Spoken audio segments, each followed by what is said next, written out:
I found my late wife's journal and discovered she was pregnant when she died. Now my new girlfriend and in-laws are fighting over her memory. I never imagined I'd be in this situation, but life has a way of throwing curveballs when you least expect them. I'm Thomas, 32M, and I've been married to Becca, 30F, for 5 years. We have a beautiful daughter, Lila, 4F. Our life was pretty great until about a year ago when tragedy struck. Becca and I met during our sophomore year of college. We were both business majors, but our paths crossed in an elective art history class. I remember the first time I saw her. She was sitting near the front, her dark hair tied back in a messy bun, sketching in a notebook instead of taking notes. I was intrigued immediately. It took me weeks to work up the courage to talk to her, and when I finally did, I made a complete fool of myself. I tripped over my own feet and knocked her coffee all over her sketchbook. I was mortified, but Becca just laughed it off. She said it gave her artwork character. That was the moment I knew I was in love. We started dating soon after, and our relationship blossomed throughout college. We had our ups and downs like any couple, but we always managed to work through our issues. After graduation, we both landed jobs at the same tech startup in our hometown. It was exciting and terrifying all at once, starting our careers together, navigating the professional world side by side. Working together and dating wasn't always easy. There were times when work stress bled into our personal life, and vice versa. But we made it work. We had a rule: no work talk after 7 p.m. That time was just for us. We'd cook dinner together, talk about our dreams, our fears, our future. 3 years after college, I proposed. It wasn't anything grand or elaborate. That wasn't Becca's style. I took her back to the art museum where we had our first official date. As we stood in front of her favorite painting, a Van Gogh she'd always loved, I got down on one knee.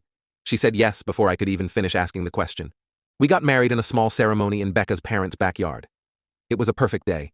The sun was shining, the flowers were in bloom, and we were surrounded by our closest friends and family. I still remember the way Becca looked as she walked down the aisle, her eyes shining with tears of joy. A year after our wedding, Lila came along. The pregnancy wasn't planned, but we were overjoyed nonetheless. I'll never forget the moment Becca told me. She'd been feeling off for a few weeks, and I came home one day to find her sitting on the bathroom floor, a positive pregnancy test in her hand. We cried and laughed and stayed up all night talking about our future as parents. Lila's birth was both the most terrifying and most beautiful experience of my life. There were complications during delivery, and for a few harrowing hours I thought I might lose them both. But Becca was strong, stronger than I ever knew, and in the end, we had our beautiful, healthy baby girl. Life after Lila was born was hectic but wonderful. We'd drop her off at daycare, go to work together, pick her up in the evening, and spend our nights as a family. Weekends were filled with trips to the park, lazy brunches, and movie nights. It wasn't perfect. We were often exhausted, and there were moments of frustration and stress, but it was ours, and we were happy. Then, last year, Becca went on a business trip to New York. It was supposed to be a routine 4-day conference. She was excited about it. It was her first big presentation, a chance to really showcase her skills to the higher-ups. I remember helping her pack, joking about all the souvenirs she needed to bring back for Lila and me. On the 3rd day of the conference, I got a call that changed everything. Becca had been in a car accident on her way to the conference center. She didn't make it. The world stopped spinning in that moment. I couldn't breathe, couldn't think. All I could focus on was the fact that Becca, my Becca, was gone. The next few months were a blur. I was devastated, trying to process my own grief while taking care of a toddler who couldn't understand why mommy wasn't coming home. I took a leave of absence from work, relying on my parents and Becca's parents to help with Lila. There were days when I couldn't get out of bed, when the weight of my grief was so heavy I thought it might crush me. Lila was my lifeline during that time. Her needs forced me to keep going, to get up each day and face the world. But it was hard. So hard. She'd ask for Becca constantly, not understanding why mommy wasn't there to tuck her in at night or kiss her scrapes better. Trying to explain death to a toddler is an impossible task, and my heart broke a little more each time I had to try. About 6 months after Becca's death, I realized I needed to get back to some kind of normalcy for Lila's sake. I couldn't keep living in this fog of grief. It wasn't fair to her, and I knew Becca would have wanted us to keep living, to find joy again. So I returned to work part-time with Lila in daycare 3 days a week, and my mom watching her the other 2. That's when I met Stacy, 28F. She was new to the company, hired to replace Becca. At first, I resented her presence. It felt wrong seeing someone else at Becca's desk, doing Becca's job. But as we worked together, I found myself enjoying her company. She was kind, funny, and great with Lila when she'd occasionally stop by the office. Over time, Stacy and I became friends. She knew about Becca and was always respectful of my loss. She'd listen when I needed to talk, but never pushed. She'd bring me coffee on hard days or offer to take over a project when she could see I was struggling. Her kindness was a balm to my battered heart. About 3 months ago, Stacy confessed that she had feelings for me. We were working late one night, just the two of us in the office. She turned to me and said, "Thomas, I think I'm falling for you." I was shocked and confused. Part of me felt like I was betraying Becca, but another part recognized that I had started to care for Stacy too. I didn't respond right away. I needed time to think, to sort out my feelings. I spent weeks agonizing over it. Was it too soon? Was I ready to open my heart again? What would Becca think? What about Lila? After a lot of soul-searching, I decided to give it a shot. We've been dating for 2 months now, and things have been good. Stacy is patient with me and understanding of my situation. She knows there are days when grief hits me hard, and she's there to support me through it. She's amazing with Lila, always making sure she feels included and loved. She never tries to replace Becca, but instead is creating her own special bond with my daughter. But here's where things get complicated. Last week, I was going through some of Becca's old things, trying to organize them to show Lila when she's older. I found Becca's journal. It was a beautiful leather-bound book I'd given her for our first wedding anniversary. She used to write in it regularly, documenting our life together. I know I probably shouldn't have, but I read it. I felt close to Becca as I read her words, reliving our memories through her eyes. But then I reached her last entry, dated just before her trip to New York, and my world turned upside down again. Becca wrote that she was pregnant. She was planning to surprise me with the news when she got back from her trip. She wrote about how excited she was, how she couldn't wait to see my reaction. She even jotted down some ideas for how to tell me, leaving a positive pregnancy test on my pillow, or having Lila wear a Big Sister t-shirt. I had no idea. We'd been talking about having another baby, but hadn't actively started trying. And now, to find out like this, over a year later, I'm overwhelmed with grief all over again. Not just for Becca, but for the baby we'll never know. I keep thinking about how excited Becca must have been, carrying this wonderful secret with her. Did she know in those final moments? Was she thinking of the future we'd never have? I haven't told anyone about this, not even Stacy. I don't know how to process this information or what to do next. Part of me feels guilty for moving on with Stacy when I've just learned about this. Another part feels like I'm betraying Becca's memory by keeping this secret. And then there's Lila. How do I tell her that she almost had a little brother or sister? I'm lost and confused. I love Stacy, but this has brought back all the pain of losing Becca. I find myself staring at Lila, wondering if the baby would have looked like her. Would it have been a boy or a girl? Would they have had Becca's artistic talent or my love for numbers? I don't know how to move forward. Am I wrong for feeling this way? Should I tell Stacy about the baby? How do I honor Becca's memory while still trying to build a new life? The grief feels fresh all over again, and I'm struggling to balance my feelings for Stacy with this new revelation about Becca. I know life goes on, and I've been trying so hard to move forward for Lila's sake. But right now, I feel stuck between my past and my future, unsure of which way to turn. Update 1. It's been about a month since my last post, and a lot has happened. I want to thank everyone for their advice and support. It really helped me gain some perspective on my situation. After much deliberation, I decided to tell Stacy about Becca's pregnancy. It was one of the hardest conversations I've ever had.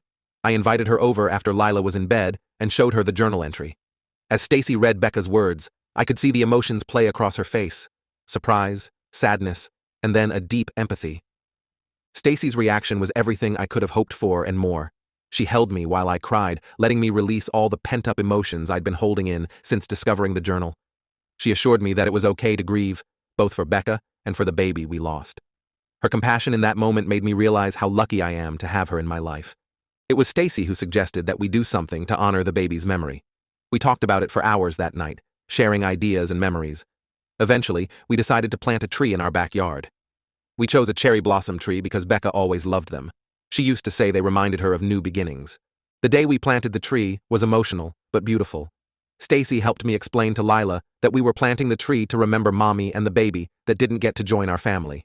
We tried to keep it simple, telling her that sometimes babies don't get to be born, but we can still love them and remember them. Lila seemed to understand in her own way. She even helped us water the tree and pat down the soil around it. As we stood there, the three of us around this small sapling, I felt a strange mix of sadness and hope. It was a tangible way to honor Becca and the baby, while also symbolizing growth and new life. Stacy stood beside me, her hand in mine, and I felt grateful for her strength and support. However, not everything has been smooth sailing. Telling my in-laws about the pregnancy was incredibly difficult. Becca's mom, Linda, 58F, was particularly upset. I invited them over for dinner, wanting to break the news in person. As soon as I told them about the journal and the pregnancy, Linda broke down. Through her tears, she accused me of keeping this information from them. She questioned why I was going through Becca's things so soon, implying that I was trying to move on too quickly. When I mentioned that Stacy had been the one to suggest planting the tree, Linda became even more upset. She suggested that I was trying to erase Becca's memory by dating Stacy, that I was replacing one family with another. I tried to explain that I had only recently found out myself, that I was still processing the information too. I told them about the tree, about how we were trying to keep Becca's memory alive for Lila, but Linda was too emotional to listen. She left in tears, with Becca's dad, Robert, 60M, apologizing for her behavior as they walked out. This incident has created a rift between us. Linda has been calling and texting constantly, demanding more of Becca's belongings and insisting on more time with Lila. I understand her grief, I really do. She lost her daughter and now she's learned about a grandchild she'll never know. But it's becoming overwhelming. Robert tries to mediate, but he's clearly torn between supporting his wife and maintaining a good relationship with me and Lila. On top of this, I've been struggling with nightmares about the accident. I never saw the accident scene. I couldn't bring myself to go to New York after it happened. But my mind keeps creating horrific images. I keep imagining Becca, knowing she was pregnant, in those final moments. Was she scared? Did she think of us? The thoughts are intrusive and terrifying. Stacy has been incredibly supportive through all of this. She's even offered to sleep over some nights to help with Lila when the nightmares are particularly bad. Her presence is comforting, but I also feel guilty. Should I be finding comfort in another woman's arms when I'm grieving for my wife and unborn child? At work, things have been tense. Some colleagues who were close to Becca have been giving Stacy and me odd looks. I overheard one of them saying it was too soon for me to be dating anyone, let alone Becca's replacement. The whispers and sidelong glances make the office feel hostile some days. Stacy says she doesn't care what they think, but I can see it's affecting her. She's been quieter at work, keeping to herself more. Despite all this, Stacy and I are growing closer. She's been my rock through this whole situation. Her patience and understanding seem boundless. Lila adores her, often asking for Sawa to read her bedtime stories or play with her in the park. Seeing them together brings me joy, even as it sometimes triggers a pang of sadness for what Becca is missing. I'm trying to navigate this new reality while honoring Becca's memory and being a good father to Lila. It's not easy, but I'm taking it one day at a time. The cherry blossom tree is a daily reminder of what we've lost, but also of the beauty that can grow from sadness. I'm still not sure what the future holds. The complications with my in-laws weigh heavily on me, and I worry about the long-term effects on Lila. But I'm grateful for Stacy's support and the love of my daughter. I just hope that with time, the pain will lessen and the path forward will become clearer. Update 2. It's been another 2 months, and things have taken an unexpected turn. I apologize in advance for the length of this update, but a lot has happened. First, the situation with my in-laws escalated. Linda's demands for Lila's time and Becca's belongings became more frequent and aggressive. It got to the point where she was showing up unannounced at our house, sometimes late at night, insisting on seeing Lila or going through Becca's things. I tried to be understanding. I know she's grieving too, but it was starting to affect Lila. She'd get confused and upset when Grandma would show up unexpectedly, often in an emotional state. I tried talking to Linda, explaining that we needed to maintain some boundaries for Lila's sake, but she wouldn't listen. The breaking point came one Saturday morning. Stacy was over, helping me make breakfast for Lila. We were all in the kitchen, laughing as Lila tried to flip pancakes, when Linda burst in. She must have used the spare key we'd given her for emergencies. Linda flew into a rage when she saw Stacy there. She started yelling, calling Stacy horrible names, accusing her of trying to replace Becca. She said I was dishonoring Becca's memory by moving on so quickly. All of this happened right in front of Lila, who started crying, confused and scared by her grandmother's behavior. Stacy, to her credit, remained calm. She tried to de-escalate the situation, speaking softly to Linda and suggesting they talk outside. But Linda was inconsolable. She knocked over a vase of flowers Stacy had brought over the day before, and stormed out. After calming Lila down, I called Linda. I told her that until she could control her behavior, she couldn't see Lila. It was a hard decision, but I had to put my daughter first. This led to a barrage of angry calls and messages from both Linda and Robert, threatening legal action for grandparents' rights. I was at my wit's end, unsure of how to handle the situation, when I received an unexpected call from Becca's sister, Emma, 33F. Emma and I were never particularly close. She lived across the country and we didn't see each other often, but she'd heard about what happened from her parents and wanted to help. Emma flew in last week, and her presence has been a godsend. She sat down with her parents and me, and we had a long, emotional conversation. Emma helped Linda understand that her grief was causing her to lash out, and that her behavior was hurting Lila. She also reassured them that I wasn't trying to erase Becca's memory, but rather finding a way to move forward while still honoring her. Emma shared her own struggles with grief, revealing that she'd been seeing a therapist to deal with losing Becca. She gently suggested that maybe Linda and Robert could benefit from grief counseling too. Coming from their other daughter, the suggestion seemed to carry more weight. With Emma's help, we've come to an agreement. Linda and Robert will attend grief counseling, and we've set up a regular schedule for them to spend time with Lila. They've also agreed to respect my relationship with Stacy, even if they're not entirely comfortable with it yet. It's a start, and I'm cautiously optimistic. Speaking of Stacy, she's been incredibly patient through all of this. The incident with Linda shook her, I could tell. But she stood by me, supporting me and Lila. We've had some deep conversations about our future, and we both agree that we want to continue building a life together, despite the challenges. At work, things have improved somewhat. I spoke with my boss about the situation, explaining the family issues and the tension in the office. He was understanding and had a talk with the team about respecting people's personal lives. The whispers and looks have mostly stopped, which has made the work environment much more bearable for both Stacy and me. Lila has been doing better too. We've been reading books about loss and family changes, and she seems to be adjusting well. She still asks about Becca sometimes, and we always answer her questions honestly, but she also talks excitedly about her time with Stacy, and it warms my heart to see them bonding. As for me, I've started seeing a grief counselor, at Emma's suggestion. It's been helpful to have a neutral party to talk to about everything. I'm learning to process my feelings about Becca and the baby we lost while also allowing myself to be happy in my new relationship. It's a delicate balance, but I'm working on it. The cherry blossom tree we planted is starting to bud. Watching it grow has been a source of comfort. Lila and I water it together, and sometimes we sit under it and talk about Becca. It's become a special place for us. We're not out of the woods yet, but things are looking up. I'm cautiously optimistic about the future. Stacy, Lila, and I are planning a small weekend getaway next month, our first trip as a unit. It feels like a big step, but one I'm ready to take. Update 3. It's been 6 months since my last update, and I'm happy to report that things have generally been on an upward trajectory. The biggest news is that Stacy and I are engaged. I proposed during our weekend getaway, with Lila's help. We had a picnic in a beautiful park, and Lila presented Stacy with a ring box, asking if she wanted to be her forever Stacy. There were tears all around, and of course, Stacy said yes. I'd been thinking about proposing for a while, but I was nervous about how everyone would react. I talked it over with my therapist, who helped me realize that moving forward with my life doesn't mean I'm forgetting Becca. It's possible to honor her memory while also building a new future. Telling my in-laws about the engagement was nerve-wracking, but it went better than expected. Linda and Robert have been consistently attending grief counseling, and it's made a world of difference. They were surprised by the news, but managed to offer congratulations, even if they were a bit subdued. Linda even hugged Stacy, which was a huge step forward. Emma has continued to be a great support. She visits more often now, and has formed a lovely bond with Lila.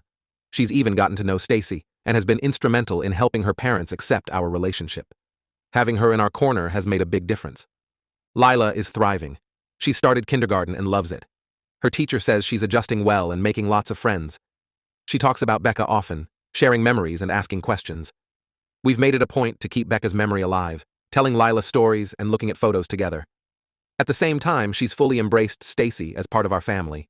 Hearing her call Stacy Mama Stacy for the first time was both heart-wrenching and beautiful. We've decided to have a small, intimate wedding next spring.